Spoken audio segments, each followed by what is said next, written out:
You ask Tiger to solve. This deals with linear equations with one unknown. The final result is x equals 7.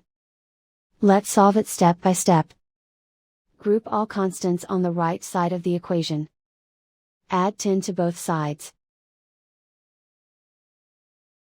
Simplify the arithmetic.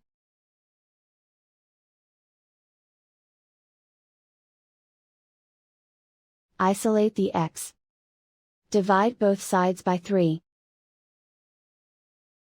Simplify the fraction. Find the greatest common factor of the numerator and denominator. Factor out and cancel the greatest common factor.